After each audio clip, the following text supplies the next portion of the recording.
in my bio, he talked about me being an entrepreneur. I've always dreamed of being an entrepreneur since I was a little kid. I remember that commercial, I could bring home the bacon right up in the pan. That was me. I said, I'm going to do that. I'm not going to compromise anything. I'm going to have a husband. I'm going to have children. I'm going to, go to college. I'm going to pursue all of that because I believed I can.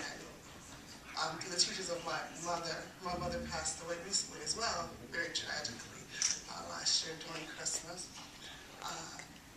And her and my grandmother instilled in me that it's not about where you are, it's about what you seek to do. And that's what, in business, what I found. I started a company back in 1989, but while I was in college, I was working for Manpower. And Manpower really, they said you could work as a receptionist, but I was really good with the clientele there. And one of the General Motors clients said, you know what, I like Princess to send me people. She sends me really great people. And they didn't know why. There was no really rhyme or reason to why I was doing that. They said, okay, I want her to be a vendor on premise. So I was that. Then he said, you know what, Princess, you need your own company. I said, I don't have anybody. I'm like 19 years old, no money. How do I get started? Like they said, we'll fund you. I'm like, are you kidding? People believe in me to fund me. And they said, okay, yeah. So he set up my company. But what I found that a lot of companies were doing and what has helped me, and should help a lot of us who started as entrepreneurs, is that you don't sell your product. Your customer is not the whole world. It's a niche, it's the community that you develop. And when I made friends with those manufacturers and technical people and understood what was happening with them, I was able to service GM. And that's what I've done all throughout my careers in owning companies, is to develop those communities and to talk the way they talk and to have the products and services that they need.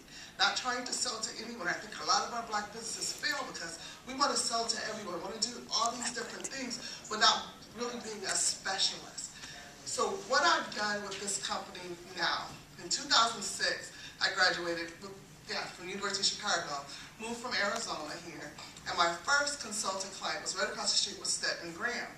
And he really hooked me up with a lot of people, and he said, what do you want to do? I said, I want to talk to the everyday, hard-working American. I want to help them to reach their goal.